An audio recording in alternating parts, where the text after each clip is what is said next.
Olá pessoal do YouTube, tudo bem? Vou até apagar a luz aqui para deixar o ambiente um pouco mais sombrio. Melhorou? Vamos lá. Hoje iremos ver um conteúdo que se chama 6 lendas urbanas que foram provadas pela realidade. Ou seja, se você acredita naquela lenda da loira do banheiro, se você acredita na lenda do cadeirudo, se você acredita na lenda ganhar no tigrinho, aqui vamos ver se essas estão inclusas. E se existe de fato veracidade. Lobisomem pidão, será? Bom, isso daqui é do canal Mister Assombrado. Pra quem quiser ver sem os comentários, eu já até tô seguindo o Mister Assombrado. É só ir lá no Mister Assombrado e dar follow no canal deles. Tem vários vídeos muito interessantes aqui pra quem gosta do sobrenatural. A Casa Assombrada de West Hobart. West Hobart é um bairro antigo localizado na região central de Hobart, na Tasmânia, Austrália, com suas ruas estreitas,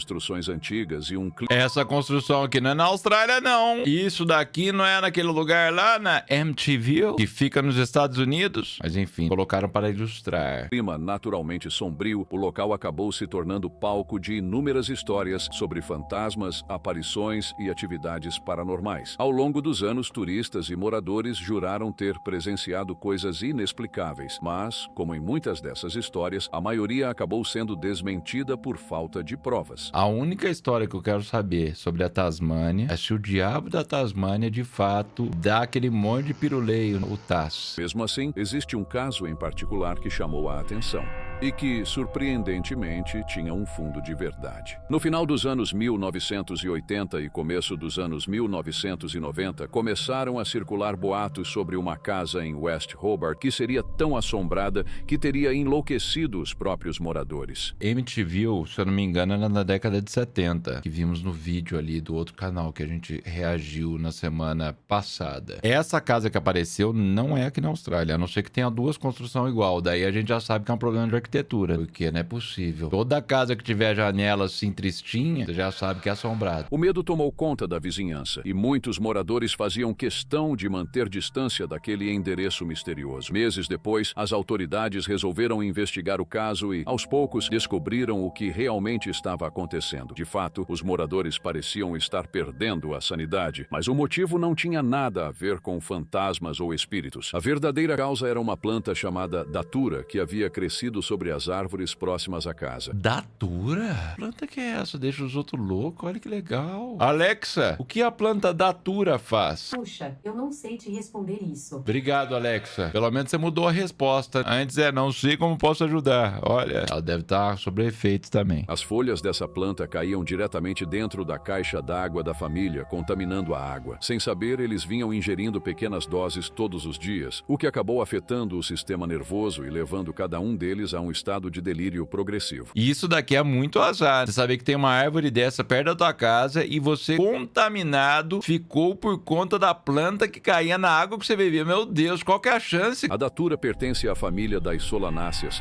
e é conhecida por vários nomes assustadores como erva do diabo, trombeta do diabo ou Jimson Weed. Apesar da aparência inofensiva, ela possui efeitos alucinantes extremamente fortes. Jimson Weed. Weed é uma outra coisa, tem a ver com chimichurri, não tem não? Ou eu tô louco? Na cabeça, maldita flor da trombeta me virou de vez. Não acredito! É essa flor da trombeta, Ventania! Que da hora! Agora eu sei o que é a flor da trombeta! Ventania ia adorar morar nessa casa. Tribos indígenas americanas usaram a planta em rituais espirituais e cerimônias de passagem, acreditando que ela permitia entrar em contato com o mundo dos espíritos. Os antigos astecas também utilizavam a datura como anestésico natural e em rituais de sacrifício. No vodu haitiano, ela é conhecida como pepino do diabo e usada em cerimônias de zumbificação. Mas ao contrário do que muitos pensam, a datura não é uma substância recreativa. É uma planta extremamente perigosa. Mesmo em pequenas quantidades, pode causar delírios intensos e alucinações aterrorizantes. Tipo chá de fita. Eu lembro quando eu era mais moleque, eu ouvi umas lendas urbanas, assim. Lenda urbana não, de uma galera que usava aí uns chá de fita, uns chá de cogumelo e não voltava nunca mais. De Narnia Nárnia. Só tava o corpo presente, mas a mente fica lá. É verdade isso? Enfim, isso daqui não é pra vocês. Isso daqui não é recreativo. Vamos parar com isso. Recreativo mesmo é essa live. Assista essa live, os efeitos são menores. Em doses maiores, pode levar à paralisia e até à morte. Hoje é reconhecida como uma das plantas mais tóxicas do mundo e, por isso, até mesmo os povos que antes a utilizavam em rituais sagrados deixaram de fazê-lo. Até a galera que tinha a tradição de ficar usando isso daqui parou de usar. O eremita do Maine. O eremita do Maine morava no Vale de Quebo, uma das regiões mais bonitas do estado, com mais de 13 mil quilômetros quadrados de florestas. Um ótimo filme de terror, Bruxa de Blair, foi gravado aí. Não sei se foi, mas enfim, não sei se é um bom lugar pra morar, não. Colinas onduladas e paisagens de tirar o fôlego ao redor do rio Quebo. Muitos donos de cabanas em North Pond dizem que o lugar é um verdadeiro refúgio de paz, mas nem sempre foi assim. Entre os anos 1980 e início dos anos 2000, foram registrados mais de 1.000 relatos de invasões nas cabanas da região. Cara,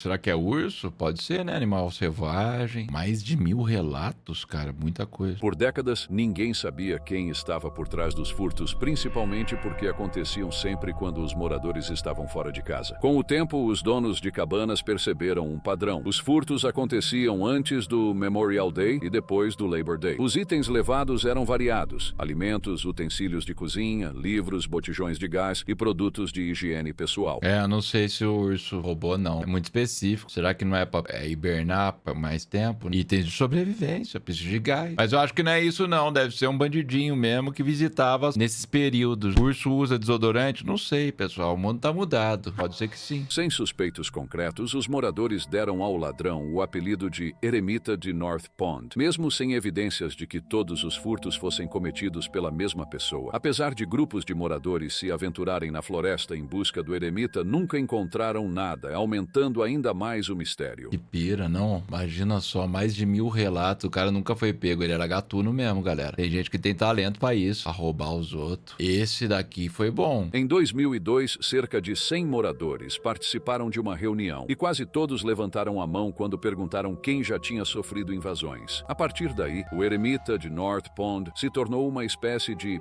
bicho-papão local, com sua história sendo contada ao redor das fogueiras por anos. Ninguém imaginava que o responsável seria encontrado até que, em abril de 2013... Cacete, você tá tirando que é esse tiozinho aqui. Ele só não é o Papai Smurf, que não é azul, mas tá igual. Um homem chamado Christopher Thomas Knight foi preso no meio da floresta por um policial que se dedicou exclusivamente a capturá-lo. Quando chegou à delegacia, Christopher não respondeu às perguntas da polícia. Parecia ter dificuldade para falar, mas depois revelou estar envergonhado de si mesmo. Descobriu-se que ele vivia sozinho na floresta, em uma tenda de nylon sem aquecimento, sobrevivendo apenas com o que roubava das cabanas. Demoraram tudo isso pra pegar esse cara. Que rolê, não? Ninguém nunca notou nada. Ele resistiu a invernos com temperaturas de até menos 20 Olha a quantia de botijão. graus Celsius e não havia ido ao médico nem tomado remédios por 30 anos. Meu Deus, cara, ele ficou 3 décadas na porra de uma floresta e ninguém viu. Ah, não é difícil, é muito grande o local. Esse é antissocial mesmo. O mais impressionante é que, durante todo esse período, ele não teve nenhuma conversa com outro ser humano, exceto uma vez, quando encontrou um caminhante e apenas disse "Oi".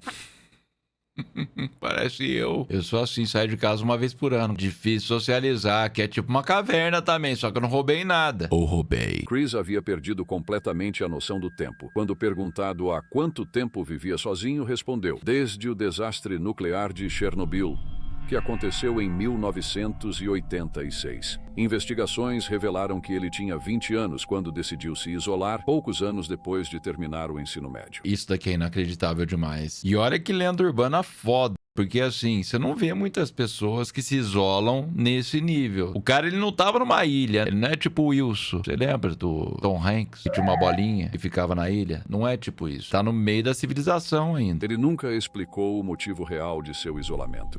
Durante todos esses anos, tomou extremos cuidados para manter sua privacidade. Nunca acendeu fogueiras, só saía à noite e não teve nenhum contato com a sociedade por mais da metade de sua vida. Não dirigia, nunca enviou e-mails e não sabia o que era a internet até ser preso. Não beijou na boca. Policiais descobriram que o único bem pessoal verdadeiro que ele possuía eram os óculos, que usava há 30 anos e que aparecem até em sua foto do anuário da Lawrence High School de 1984. Pouco tempo depois de sair do ensino médio, o cara tomou uma decisão dessa. É mais loucura ainda. A escola faz isso com as pessoas, viu? Não ia falar nada não, mas ó. Eu, por exemplo, virei streamer. Knight foi condenado a 7 meses de prisão e depois voltou a desaparecer. Hoje, segundo a polícia, ele vive uma vida tranquila e isolada em uma área rural do Maine. Ele viveu mais tempo no mato do que na civilização. Então eu acho que não tem volta pra ele mesmo. Não tem por que ele voltar. Ele vai ficar lá. Fala, não, eu gosto da vida. Odeio pessoas. Caso Leloyon. Desde o final dos anos 1990 e início dos anos 2000, surgiram relatos de pessoas que afirmam ter visto uma figura misteriosa na floresta de Maulis, no cantão de Friburgo, na Suíça. Segundo as descrições, a figura era humanoide, com aproximadamente 1,90 m de altura, sempre usando um macacão antigo, uma capa ou manto camuflado e uma máscara de gás cobrindo todo o rosto. É tipo Slenderman. Ou Felk. Pode ser também. Apesar de parecer ameaçadora, a maioria dos relatos dizia que Leloyon não causava mal físico, embora seu visual causasse grande desconforto e medo. Alguns moradores chegaram a procurar a polícia depois que seus filhos relataram medo ou ansiedade ao encontrarem a figura na floresta. Mas isso daqui é muito sombrio mesmo. Você não espera por isso. Você tá dando um rolezinho na floresta, essas coisas, de repente aparece um poste na tua frente com uma máscara. Por mais que você não faça nada contra as crianças e as pessoas que estão ali em volta, é algo inesperado. Realmente mexe com o psicológico. Com o tempo, os moradores começaram a criar suas próprias versões da história. Mas não é crime. Houve quem dissesse que a figura era o fantasma de um soldado instável,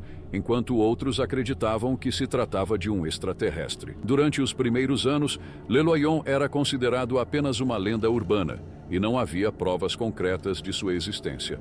Mas em 2013, a história ganhou destaque internacional quando o jornal suíço-francês Le Matin publicou a primeira fotografia conhecida de Leloyon, enviada por um caminhante que alegava ter encontrado a figura na floresta. Ó, arrepio de verdade, ó. Deve ser muito legal isso. Eu não sei vocês, mas eu ficaria muito empolgado de encontrar com uma lenda urbana. Vocês não ficariam, não? Qual lenda urbana? Deixa nos comentários aí que você queria encontrar. Prevejo pessoas colocando a loira do banheiro. Depois da divulgação da foto, pessoas de todo o país começaram a visitar a floresta na esperança de ver Leloyon pessoalmente. O último avistamento registrado ocorreu em junho de 2013, quando uma moradora local chamada Marianne de Clou viu a figura segurando um buquê de flores enquanto caminhava pela floresta. O cara era romântico ainda. Também que esse nome Leloyon. Parece, não parece? O Dom Juan de Marco, César, Big Ed. É sempre o nome composto. Os mais românticos aí. Mais tarde, naquele ano, as roupas de Leloyon foram encontradas no meio da floresta, junto com uma nota de madeira intitulada Certidão de Óbito e Testamento do Fantasma de Maulis. Na carta,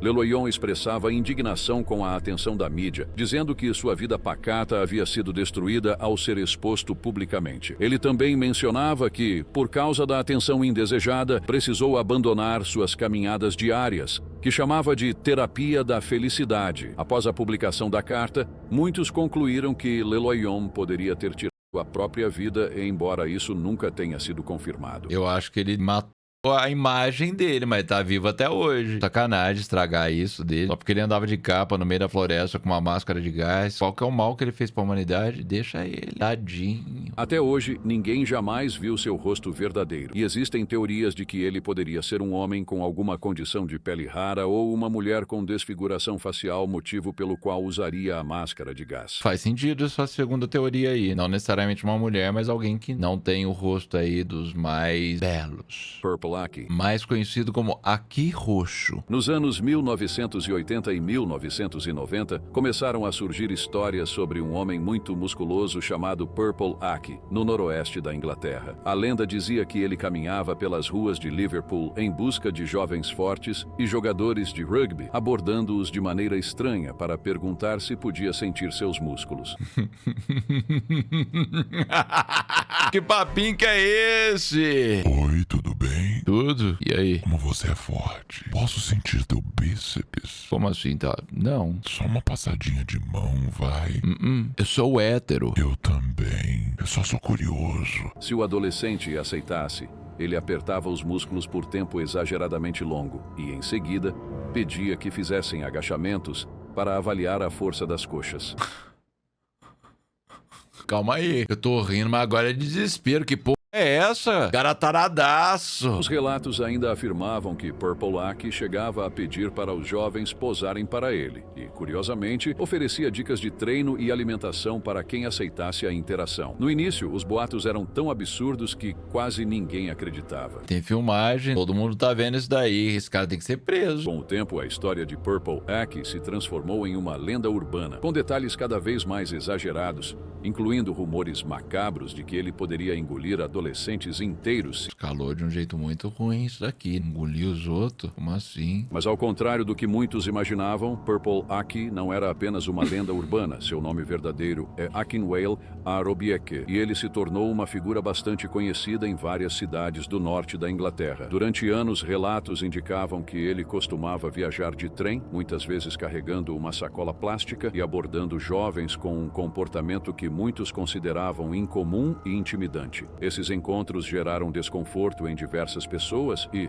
com o tempo, seu nome passou a aparecer com frequência nos jornais locais. Grande parte dos registros sobre ele envolvia denúncias de condutas inadequadas, mas a história tomou um rumo ainda mais trágico em 1986. Naquele ano, um jovem chamado Gary Kelly, de 16 anos, estava voltando da escola quando se encontrou com Arobieke. Segundo informações da época, o rapaz teria se assustado e fugido do local, tentando evitar qualquer tipo de contato. Eu também ia evitar, tá maluco? O cara fica tacando a mão nos outros. Testemunhas afirmaram que Gary, em pânico, correu até uma estação de trem em New Brighton, onde acabou sofrendo um acidente fatal após entrar nos trilhos.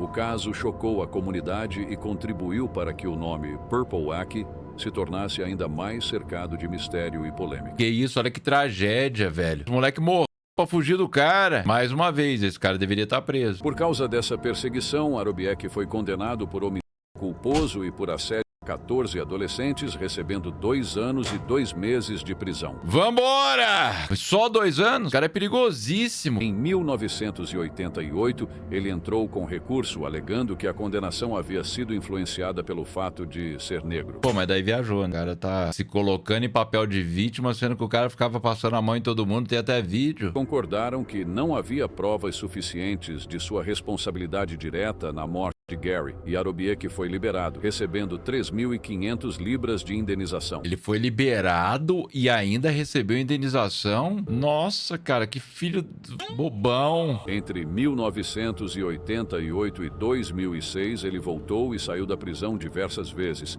sempre incapaz de resistir à compulsão de tocar e medir músculos de outras pessoas. Eu não tô tancando isso aqui.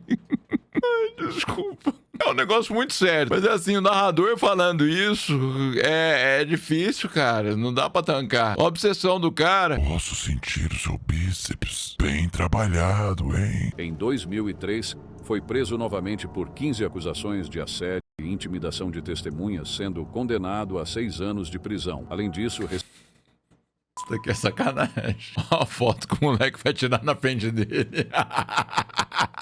Os caras ainda brincam. recebeu a proibição de frequentar áreas próximas a escolas. Meses depois, foi preso novamente por repetir o mesmo comportamento, cumprindo 15 meses de prisão. Eu acho que os próprios jovens, a partir de um momento, ele falou, vou lá, vamos fazer esse conteúdo, vamos tirar essa foto aqui, querendo zoar nas redes sociais e tal, mas ele com certeza tem algum problema. Após ser solto, foi detido algumas semanas depois, em 2010, e novamente em 2015. Depois de sua última soltura, Arobieke teria se mudado para Leeds e surgiram rumores de que teria morrido durante a pandemia. No entanto, em 2023, vídeos mostraram que ele ainda estava vivo, caminhando pelas ruas e abordando homens para novamente sentir seus músculos. Cara, eu não tô tancando isso. Deve ser mentira essa história, não é possível. Hoje, Purple Aki continua vivo e aparentemente mantém seus hábitos, com ou sem permissão, e provavelmente seguirá assim por muitos anos. Eu não sei se de fato teve algum tipo de abuso.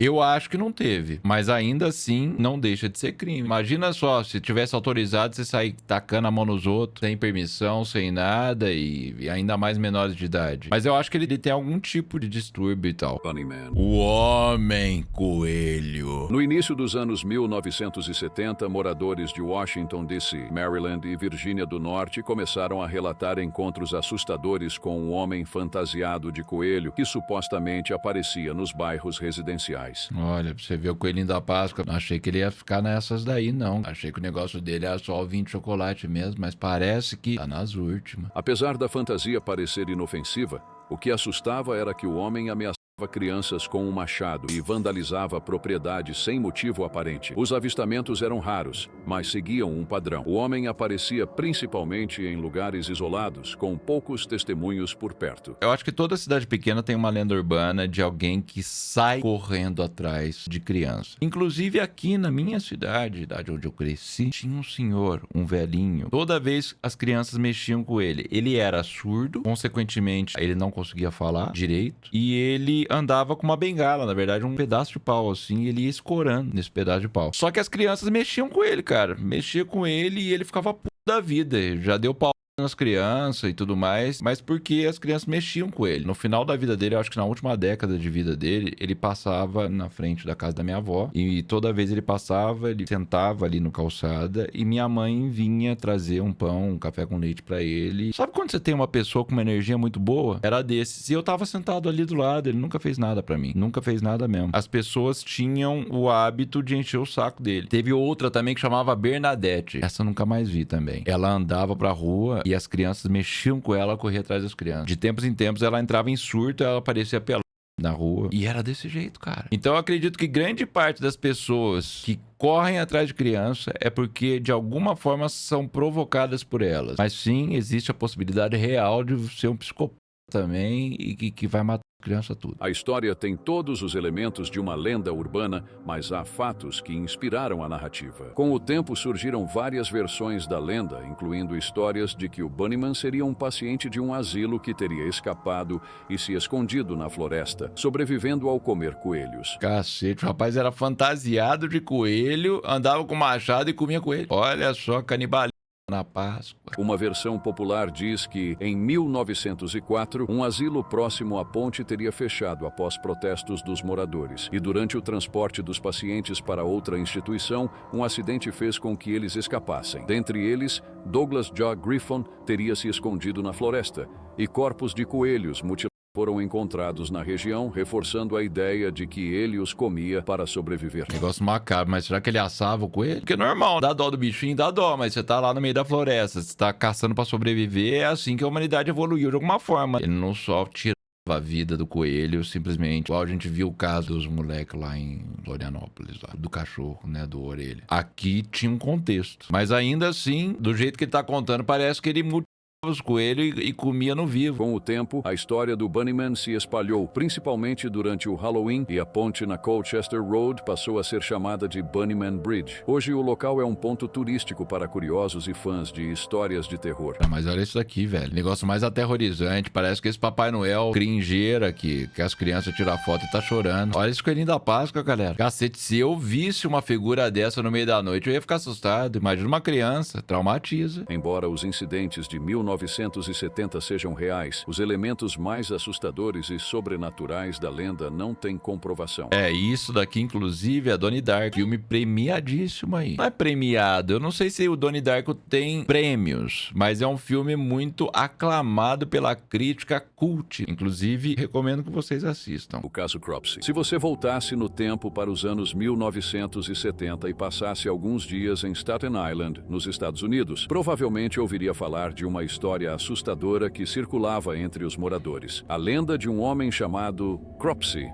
Segundo diziam, Cropsey era um sequestrador e assassino em série que havia perdido o filho e, tomado pela dor, começou a raptar crianças de outras famílias. A história contava ainda que ele tinha um gancho no lugar da mão, o corpo coberto por queimaduras e cicatrizes profundas e um rosto tão desfigurado que causava pavor em quem o via. Nossa, cara, eu acho que é ele mesmo, viu? Apesar que aquilo lá pode ser um filme relatando, mas parece bem real ali. Com as florestas extensas e isoladas da região, não demorou para a lenda ganhar força e se espalhar entre os moradores, servindo de aviso para que as crianças não se aventurassem sozinhas no meio do mato. Vocês veem isso como vantagem ou desvantagem? Lendas urbanas. Porque assim, eu não sei como que é a psicologia em relação a isso hoje em dia, mas gerações anteriores foram criadas a partir do medo. O homem homem do saco, bicho-papão, sempre alguma coisa assim pra colocar limites nos jovens, nas crianças. O que vocês acham disso hoje em dia? Mas o que parecia apenas uma lenda urbana acabou se mostrando mais real do que todos imaginavam. Alguns detalhes da história claramente exagerados, como o gancho e as deformidades. Mas algo muito mais perturbador estava acontecendo de verdade. Crianças começaram a desaparecer misteriosamente em Staten Island naquela mesma época. E foi nesse momento que a fronteira entre mito e realidade se apagou. Cara, ele tá parecendo aquele urso do Freddy Seven, não sei o que lá. Isso, Five Nights at Freddy. Igualzinho, cara. O homem por trás da lenda existia e seu nome era Andrew Rand. Nascido em 1944 em Manhattan, ele se mudou para Staten Island no fim dos anos 1960, depois de trabalhar por 2 anos no Willowbrook State School, uma instituição tristemente conhecida por abusos e maus tratos contra crianças com deficiência. O que será que aconteceu? Mas essa foto aqui, ele tá sendo levado, olha, dá pra ver que é um carro de polícia. Em 1969, Randy foi preso após tentar atacar uma menina de 9 anos. Que bosta. Cumpriu pouco mais de 1 ano de prisão e assim que saiu, novos casos de desaparecimento começaram a surgir.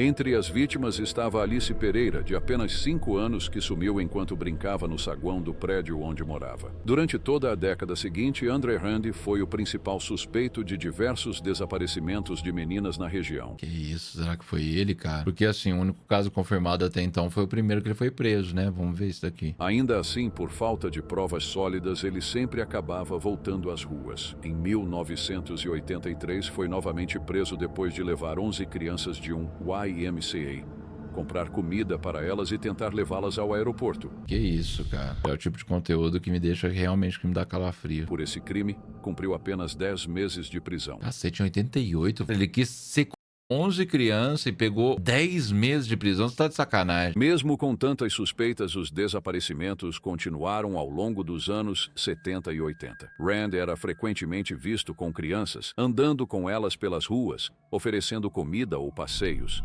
o que tornava tudo ainda mais inquietante. O caso só teve uma reviravolta em 1987, quando a polícia finalmente encontrou provas concretas ligando Andrew Rand ao desaparecimento e assassinato de Jennifer Schweiger, uma menina de 12 anos com síndrome de Down. Monstro, que raiva. No ano seguinte, ele foi condenado a 25 anos de prisão perpétua.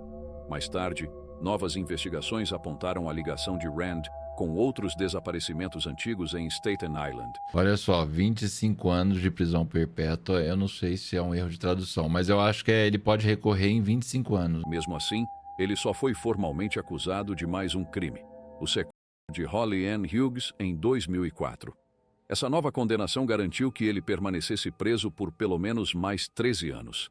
Hoje, Andrew Rand continua encarcerado. Qual é que é daquele rosto deformado? Agora, eu não entendi, não é a mesma história? Se ainda estiver vivo, só poderá deixar a prisão em 2037. Quando terá 93 anos de idade. Que eu acho que assim, você pode recorrer em tantos anos. Mas eu não sei qual que é a frequência que a lei americana ali, quantas pessoas que de fato conseguem recorrer e sair de uma prisão perpétua. Mas normalmente pegou perpétua é o resto da vida mesmo, por isso que chama perpétua. Eu tava vendo inclusive uma história ontem de uma mulher, ela era uma youtuber que fazia triatlo e ela foi condenada à prisão perpétua porque ela tentou tirar vida do ex-marido dela. Eles tiveram uma criança e quando eles tiveram essa criança, não sei por algum motivo eles se separaram e tudo mais, e o marido queria que dividisse a guarda e ela queria a guarda só pra ela. O que ela fez? Ela tinha um amante que era instrutor de tiro. Esse instrutor de tiro foi atrás desse cara, falou, olha, eu vou dar um jeito nele pra você, fica sussa. Chegou,